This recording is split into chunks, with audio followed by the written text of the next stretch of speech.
A gente conversa com o analista político Carlos Barbosa, advogado, professor, especialista em política e gestão. Professor, boa noite, muito obrigado pela sua presença aqui no nosso estúdio. O que representa para o governo de Minas uma candidatura única? Bom, uma candidatura única significa unificação. Unificação do quê? Bom, nós estamos falando agora da composição da Assembleia Legislativa, da mesa diretora. Isso é primordial para os dois lados, tanto para a Assembleia como também para o governo. Por qual razão? A Assembleia Legislativa, ela visa garantir a independência. Isso é muito bom, porque nós estamos falando do Poder Legislativo, ele tem que ter independência. E, por outro lado, nós estamos falando dos interesses do governo Zema. Então, a composição de legendas, isso é interessante para o governo e para a Assembleia. E para todos nós, né? A gente não pode se esquecer que a política significa uma junção de interesses trabalhados de uma maneira dialógica. Isso é fazer política, buscar um entendimento. Justamente. Eu sempre falo, Laí, que política não é jogo de futebol. Ela é muito mais que isso. A gente tem que entender a política como algo dialógico. Não é uma oposição, não é um embate. Claro que existem ideias. E as ideias, elas precisam ser trabalhadas. Mas não de forma violenta. É de forma dialógica, racional. Essa é a política. No primeiro mandato do governador Romeu Zema, foi marcado por uma relação turbulenta com a Assembleia. O senhor acha que a partir de agora, com essa candidatura única, pelo menos nos primeiros meses de governo, será uma relação melhor? Não é tão certo assim.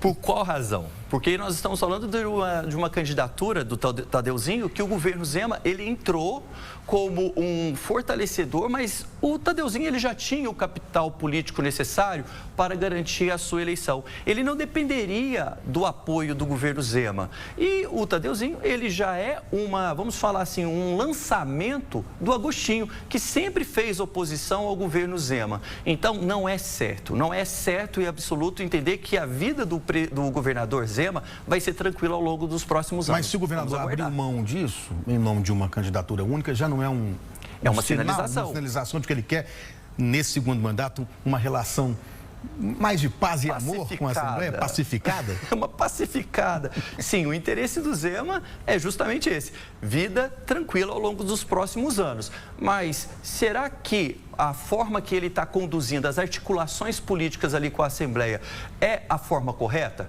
Bom, a gente está vendo que muita coisa vem acontecendo nos bastidores ali dessa articulação da composição da mesa.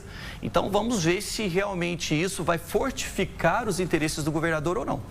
O Tadeu será o terceiro candidato, terceiro presidente mais jovem, né, a assumir esse posto. Caso seja, gente, confirmado como o novo presidente da Assembleia Política Mineira, tudo pode acontecer. Ele seria o terceiro mais jovem a comandar o Legislativo em Minas. O primeiro, só para a gente contextualizar, foi o deputado Antônio Dias, da Arena, esse que tomou posse como presidente em 1977, ele tinha 31 anos na época. Depois, em 66, o deputado Bonifácio Andrada, também da Arena e de uma das famílias mais tradicionais da política mineira, foi o segundo mais novo, com 35 anos. E agora o Tadeu Leite, filho do ex-prefeito de Montes Claros, Luiz Tadeu Leite, se eleito, né, volto a reforçar, o novo presidente da Assembleia, será o terceiro mais jovem, com 36 anos.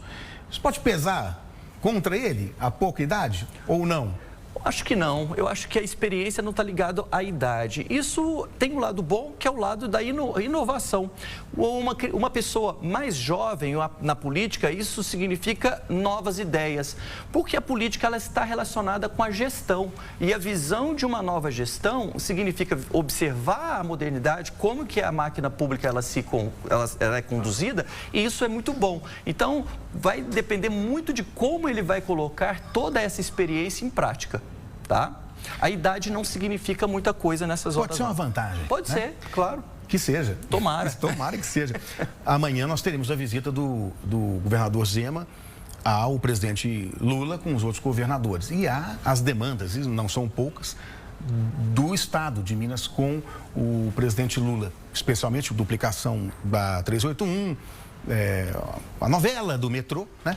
Mas o Zema é uma oposição ao presidente Lula. Isso pode atrapalhar? Como é que vai ser feita essa composição política a partir de agora? Ele sempre se apresentou como oposição. Ele, inclusive, antecipou algumas colocações que, ao meu ver, e de outros especialistas, ele não deveria ter feito.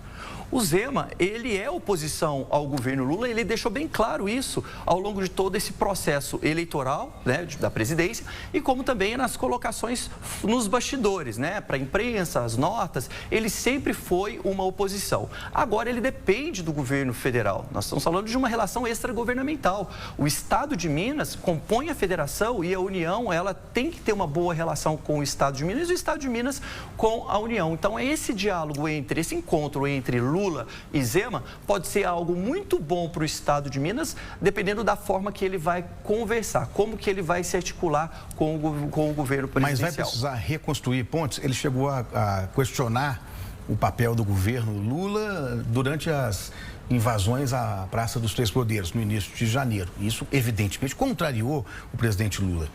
Vai ter que reconstruir essa ponte? Laí, na política, tudo é sinalização. Vai depender como ele vai sinalizar para o presidente Lula a sua colocação, a sua posição daqui em diante.